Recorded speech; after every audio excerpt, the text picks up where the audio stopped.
বৈষম্য বিরোধী ছাত্র আন্দোলন ঘিরে জুলাই আগস্টে সংঘটিত মানবতা বিরোধী অপরাধের মামলায় সাবেক প্রধানমন্ত্রী শেখ হাসিনা ও সাবেক স্বরাষ্ট্রমন্ত্রী আসাদুজ্জামান খান কামাল সহ ৩ জনের বিরুদ্ধে আন্তর্জাতিক অপরাধ ট্রাইব্যুনালে সাক্ষ্য দিয়েছেন দৈনিক আমার দেশ পত্রিকার সম্পাদক মাহমুদুর রহমান।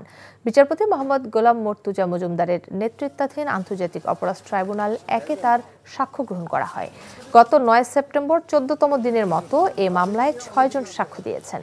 ফলে এখন পর্যন্ত এ মামলায় মোট ৪৫ জনের সাক্ষ্য গ্রহণ করেছে আন্তর্জাতিক অপরাধ ট্রাইব্যুনাল। গত ১০ জুলাই ছাত্র জনতার গণ অভ্যুত্থানের সময় সংঘটিত মানবতা বিরোধী অপরাধের দায় স্বীকার করেন সাবেক পুলিশ মহাপরিদর্শক চৌধুরী আবদুল্লাহ আল মামুন। ওই দিন তিনি আন্তর্জাতিক অপরাধ ট্রাইব্যুনালকে বলেন, জুলাই আগস্টে আন্দোলন চলাকালে যাদের নামে হত্যা গণহত্যা সংগঠনের অভিযোগ আনা হয়েছে তা সত্য। এদিকে আশুলিয়ায় ৬ জনের লাশ পোড়ানো সহ ৭ জনকে হত্যা মামলায় প্রথম দিনের সাক্ষ্য গ্রহণ শুরু হয়েছে। মাহমুদুর রহমান সাহেব বাংলাদেশে ফ্যাসিজম কায়েম করা হয়েছিল সেই প্রসঙ্গে তিনি সাক্ষী ইতিমধ্যে দিয়েছেন।